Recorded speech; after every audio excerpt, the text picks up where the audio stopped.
Hi hello welcome to #you. నా పేరు Sakir.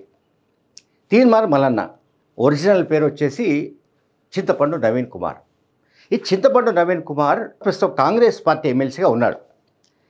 Congress party ఎమ్మెల్సీగా ఉన్నప్పుడు కానీ ఎవరైనా సరే, not only Teenmar Mallanna, whether Congress party ఎమ్మెల్సీగా, ఎమ్మెల్యేగా, లేకుంటే ఇంకొక పబ్లిక్ రిప్రజెంటేటివ్ ఉన్నప్పుడు ఆ పార్టీకి నష్టం చేసే వ్యవహారాలు ఏవి చేయకూడదన్న మినిమం నిబంధన, లేకుంటే క్రమశిక్షణకు సంబంధించిన ఏదైతే మనం చెప్తామో దాన్ని పాటించని వాళ్ళు ఖచ్చితంగా పార్టీకి నష్టం కలిగిస్తున్నట్టుగా అర్థం చేసుకోవాలి.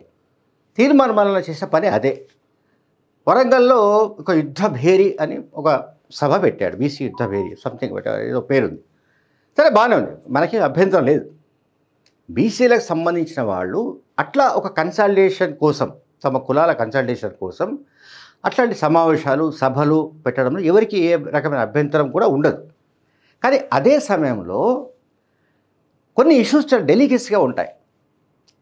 మీరు మీ సామాజిక వర్గానికి జరుగుతున్న అన్యాయం గురించి మాట్లాడండి, మీరు మీ సామాజిక వర్గం అణచివేత గురించి మాట్లాడండి, మీ సామాజిక వర్గం గురవుతున్న అణచివేత గురించి మాట్లాడండి, మీ సామాజిక వర్గం ఇప్పటిదాకా గురవుతున్న నిర్లక్ష్యం గురించి మాట్లాడండి, మీ సామాజిక వర్గాన్ని ఏ సెక్షన్స్ బాగా సప్రెస్ చేస్తున్నాయో దాని గురించి మాట్లాడండి. ఎవ్వరికి అభ్యంతరం లేదు. కానీ అగ్ర కులాలను మరీ పర్టికులర్గా రెడ్లను పట్టుకొని బూతులో తిట్టడం కానీ, రెడ్లను అవహేళన చేయడం కానీ, ఇంకా ఇప్పుడు ఉన్న సీఎం రేవంత్ రెడ్డి చివరి సీఎం అని, అంటే రెడ్డి సీఎం అని, ఆ తర్వాత బీసీలే సీఎం అని ఏదైతే తీర్మానం మల్లన్న కామెంట్స్ చేయడం కానీ, లేకుంటే ఆయన మాట్లాడిన పద్ధతి కానీ, ఇది ఎవ్వరికీ నచ్చడం లేదు. నేను కాంగ్రెస్ పార్టీ గురించే చెప్పట్లేదు, బయట బీసీలకు సంబంధించిన సామాజిక వర్గాల్లో కూడా తీర్మానం మల్లన్న వైఖరి పైన తీవ్ర వ్యతిరేకత కనిపిస్తోంది. తీర్మానం మల్లన్న నాకు తెలిసి జర్నలిస్ట్ అయితే కాదు. జర్నలిస్ట్గా తనకు తాను క్లెయిమ్ చేసుకుంటూ ఎదుగుతూ వచ్చాడు. యూట్యూబ్ ఛానల్తో బాగా పాపులర్ అయ్యాడు. మనకెవరికి దాంట్లో ఆక్షేపించాల్సిన పని లేదు. ఆ తర్వాత ఎమ్మెల్సీ అయ్యాడు. కాంగ్రెస్ పార్టీ తరఫున ఎమ్మెల్సీగా అవకాశం వచ్చింది. బికాస్ ముఖ్యమంత్రి రేవంత్ రెడ్డి కానీ మరొకరు కానీ ఆయనను ప్రమోట్ చేసిన పద్ధతి, అంటే నల్గొండ జిల్లాకు సంబంధించిన మంత్రి కోమటిరెడ్డి వెంకటరెడ్డి కానీ వీళ్ళంతా కూడా ఎందుకు సపోర్ట్ చేస్తూ వచ్చారంటే 2023 అంటే గత అసెంబ్లీ ఎన్నికలకు ముందు బీఆర్ఎస్కు వ్యతిరేకంగా పనిచేసిన వాళ్ళలో అతని కాంట్రిబ్యూషన్ కూడా ఉంది. కాంగ్రెస్ పార్టీకి అతని కాంట్రిబ్యూషన్ మేలు చేసింది. కాంగ్రెస్ పార్టీకి అతని వల్ల ప్రజల్లో కొంత లాభం జరిగింది. కొన్ని సామాజిక వర్గాల్లో బీఆర్ఎస్ పట్ల వ్యతిరేకతను పెంచడానికి పనికొచ్చింది. సరే, ఇటువంటి కొన్ని అభిప్రాయాల వల్ల ఆయనకు కాంగ్రెస్ పార్టీ టికెట్ ఇచ్చింది, గెలిచాడు, ఎమ్మెల్సీ అయ్యాడు. ఎమ్మెల్సీ అయిన తర్వాత ఇప్పుడు ఆయన ముఖ్యమంత్రి రేవంత్ రెడ్డికి వ్యతిరేకంగా మాట్లాడుతున్నాడు, రెడ్లకు వ్యతిరేకంగా మాట్లాడుతున్నాడు, అట్లాగే కాంగ్రెస్ పార్టీకి వ్యతిరేకంగా మాట్లాడుతున్నాడు. మొన్నటికి మొన్న ఈ కులగణనకు సంబంధించిన బీసీ రిపోర్ట్ను సబ్మిట్ చేసినప్పుడు కూడా కౌన్సిల్లో ఆయన ముఖ్యమంత్రి రేవంత్ రెడ్డి గురించి, కాంగ్రెస్ ప్రభుత్వం గురించి విమర్శలు చేశాడు. కాంగ్రెస్ పార్టీకి అసలు చిత్తశుద్ధి లేదని, 42% ఏదైతే వాళ్ళు చెబుతున్నారో ఆ రిజర్వేషన్స్ ఇచ్చే అవకాశం లేదని, ఇవన్నీ కూడా ఆయన ముందే ఫోర్కాస్ట్ చేసి చెప్తున్నాడు. సో కాంగ్రెస్ పార్టీకి దేనిపైన చిత్తశుద్ధి ఉంది, ఏ లైన్లో పార్టీ వెళుతోంది, ఏమిటి అనేది అదంతా కూడా పిసిసి అధ్యక్షుడు ముఖ్యమంత్రి రేవంత్ రెడ్డి, మిగతా పార్టీ నాయకులు, ఈ టీమ్స్ ఇవి పనిచేస్తాయి. ఒక ఎమ్మెల్సీగా మీకేదైనా కొత్త ఆలోచన వస్తే అది ముఖ్యమంత్రితో కానీ పిసిసి అధ్యక్షుడితో షేర్ చేసుకోవచ్చు.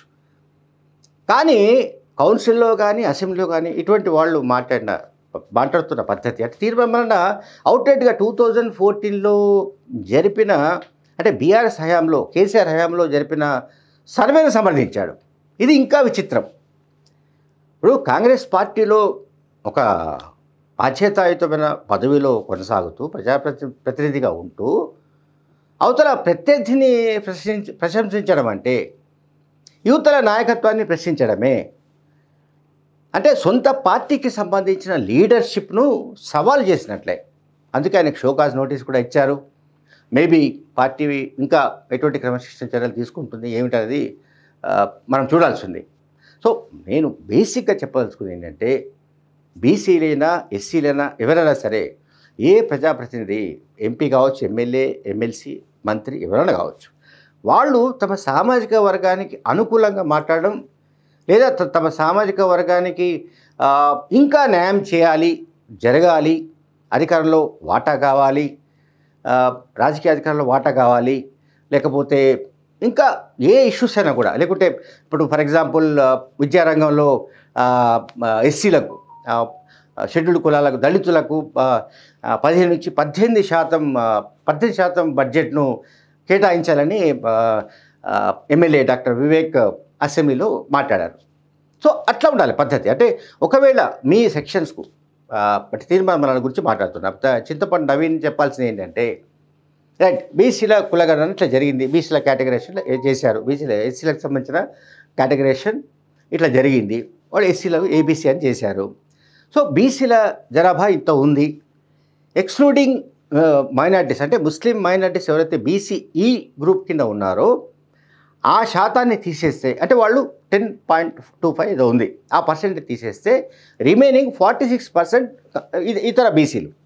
సో వీళ్ళని కూడా కలుపుకుంటే బీసీల జనాభా 56% అన్నది రేవంత్ రెడ్డికి సంబంధించిన రిపోర్ట్లో ఉన్న ఒక ముఖ్యమైన అంశం.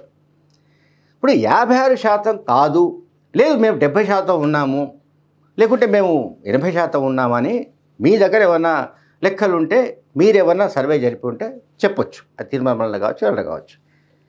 కానీ ఒక పొలిటికల్ లైన్లో మాట్లాడవలసిన వ్యక్తులు ఏ పార్టీలో ఉన్నారో ఆ పార్టీకి నష్టం కలగకుండా, ఆ పార్టీకి సంబంధించిన పాలసీ ఏదైతే పందా ఉంటుందో దాని ప్రకారం మాట్లాడకుండా భిన్నంగా మాట్లాడి అవతల ప్రత్యర్థులకు అస్త్రాలు అందించే విధమైన ధోరణి, ఇది ఎంత తొందరగా మానుకుంటే అంత మంచిది.